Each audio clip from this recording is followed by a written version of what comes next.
welcome to Interviews with Yvan. My name is Yvan Demosten. I'm the CEO of Hamilton Demo, and we're coming to you from downtown Cincinnati, Ron Hamilton Photo.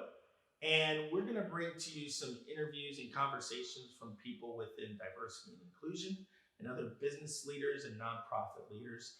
And we're hoping that you'll welcome the conversations, welcome the interviews, and please follow us on LinkedIn, Twitter, and subscribe to us as well.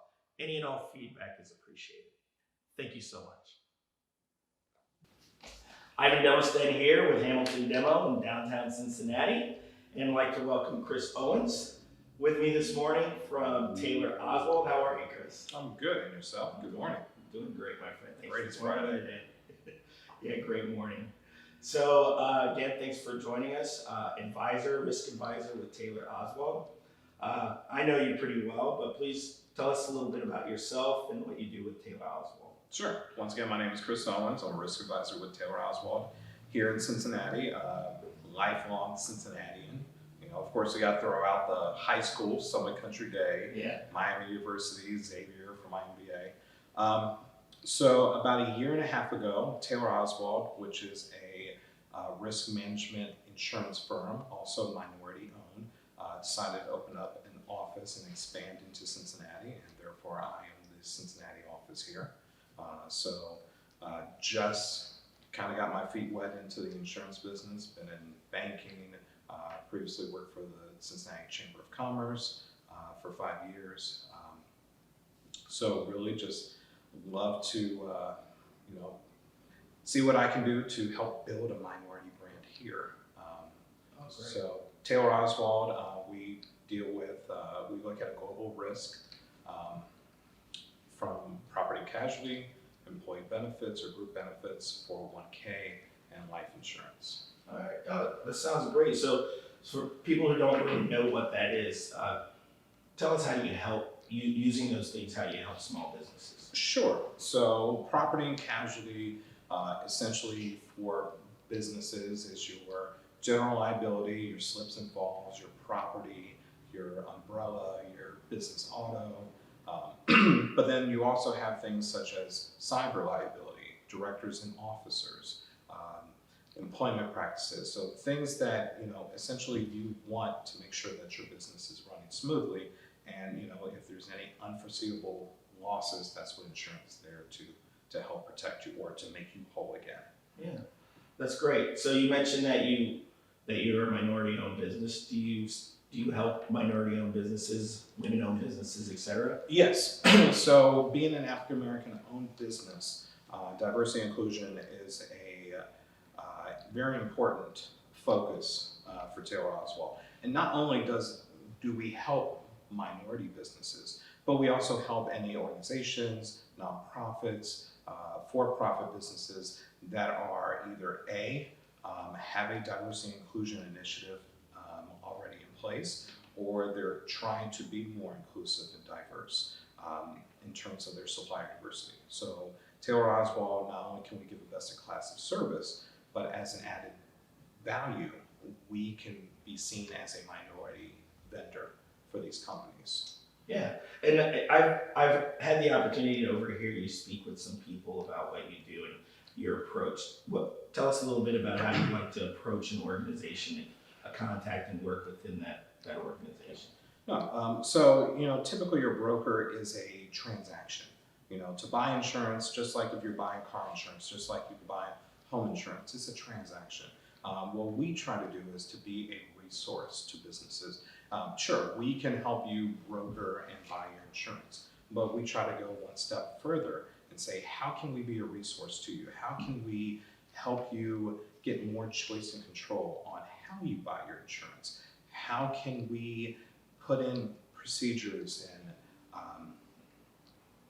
and different types of controls so that year over year your premiums go down because you're doing the right things. And for us, it's allow us to go to the marketplace and to build that relationship with the carrier that has your insurance, to say, hey, here's what they're doing, A, B, and C, and D, so that year over year, that relationship, that bond gets stronger, and you're gonna have more control.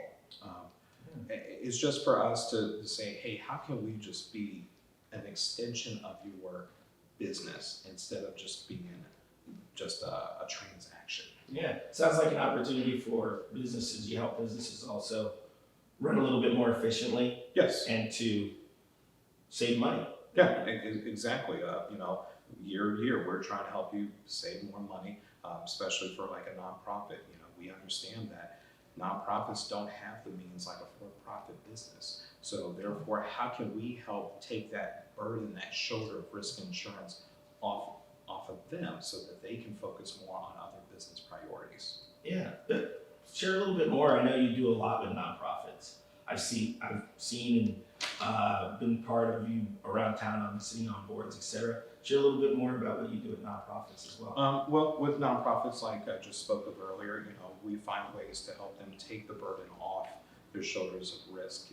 How can we, if a nonprofit has maybe one person that has multiple hats of HR, IT, how can we help them with technology, with resources to make it more efficient, make it more streamlined, so that they're not focusing on all their attention on that when they can focus on other business aspects.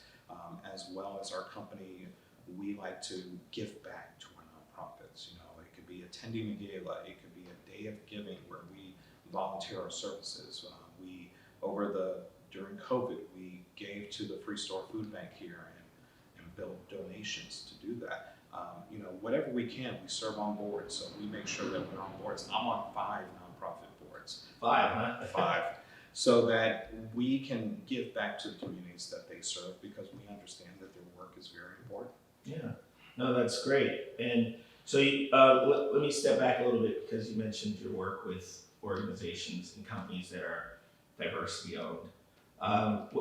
That's one of your specialties. What does that mean? What does that include as a specialty to your nonprofits and to the companies that you work? What does that look like?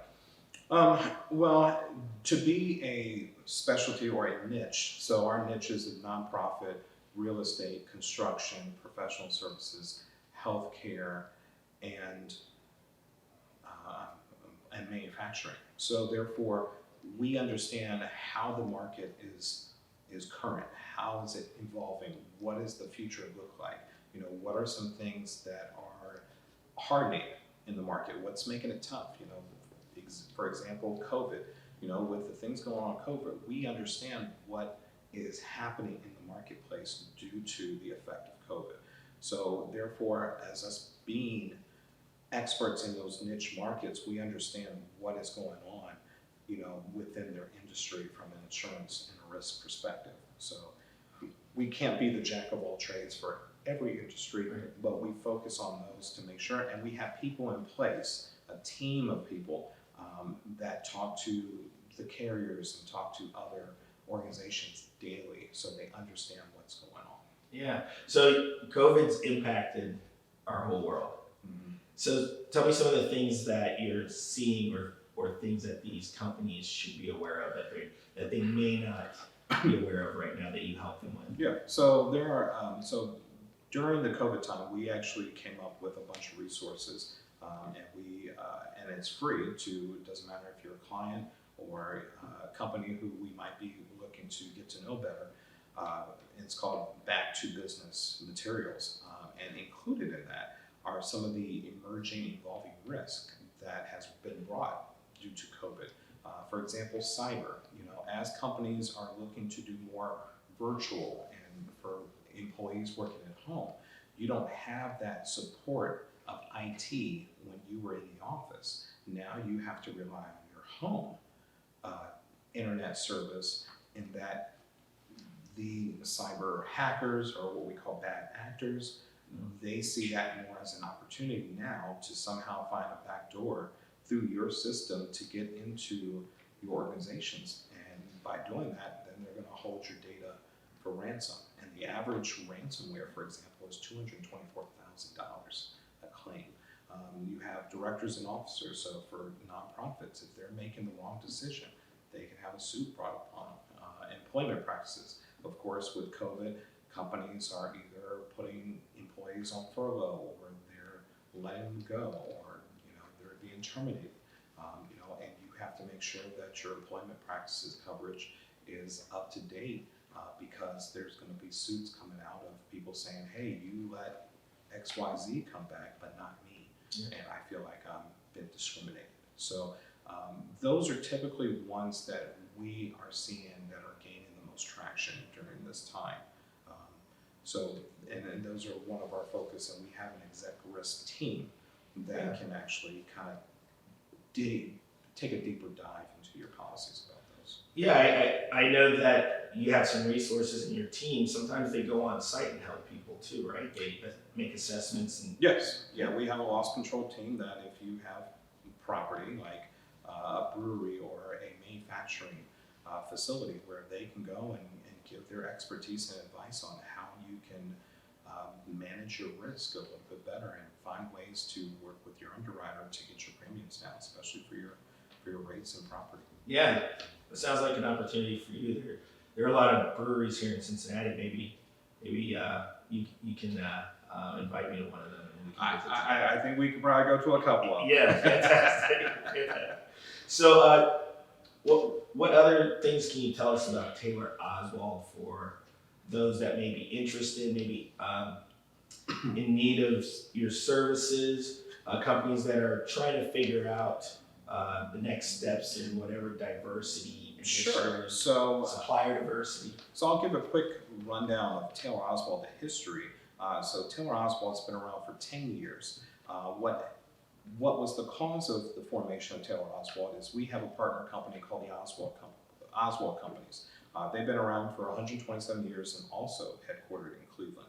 And about 11 years ago, the C-suite for Oswald saw the need for more diversity and inclusion in the insurance industry. And they looked within to say, hey, we are not as diverse as we thought we were. So therefore, they met Eddie Taylor, who was the CEO of Taylor Oswald, and Eddie helped them bring about change within Oswald. First, he saw the need for more women to be in leadership roles for Oswald because it's typically been a male-dominated industry. So therefore, they promoted and elevated some women into leadership positions. They saw the need for people of color, not just to be the people who do the mail runs and the copy rooms, but to put them in client service positions, put them in sales positions and business development. And then when approached Eddie to be part of the C-suite, Eddie said, no, I have a better idea. Let's create Taylor Oswald. Let's create a separate company that has its own board. But Taylor Oswald also buys into the thought leadership, the resource, the technology of Oswald, so that we still operate as a one-team concept. So even though Taylor Oswald is African American owned, I still have that back support of the Oswald companies in which I can leverage their resources, thought leadership, and technology, so that when we take on a client, you have a team of people around you. It's not just me. I am not the jack of all trades. I don't know different industries, but what we do is we put you in place of those teams that have that expertise, that understand your business or your industry. So that's how we really help, is that we go further than just brokering your insurance. Is we try to find ways to enhance your risk and whatever resources we can do, or even as Taylor Oswald, as more companies are looking for more minority businesses, see us as a network connection to say, how can we further connect you with other companies to help you with your D&I initiative? How can we connect you with other resources to grow your business? So it's not just a transaction, but what we want to do is develop a relationship where you see us as a partner, not just as an. Oh, that's phenomenal. That sounds great. So to wrap things up, if I'd like to introduce you to someone, or if someone sees this conversation would like to reach out to you, how would you suggest that they go about contacting you, learning more about what you can do, getting that discovery going? There's a couple of ways. Of course, our website is www.tayloroswald.com. To reach me, simply you can either look me up on LinkedIn under Christopher Owens, MBA, or And we're connected. yes, and we're connected, so they can check out your page. They can give me a call at 513-419-6206, or they can email me at cowens@tayloroswald.com. It's not too hard to find me. Oh, that's great. And I think we'll make sure that we have an opportunity to make it easier for people to find it. We'll give that information to people. Yeah. So thanks so much for joining me today. No, thank you. It's been a pleasure. Great. And we'll hopefully we'll invite you back if you can find it in your schedule. We'd love to have I think you I back. can squeeze another video in. All right. Fantastic. Thanks so much, Chris. Thank you.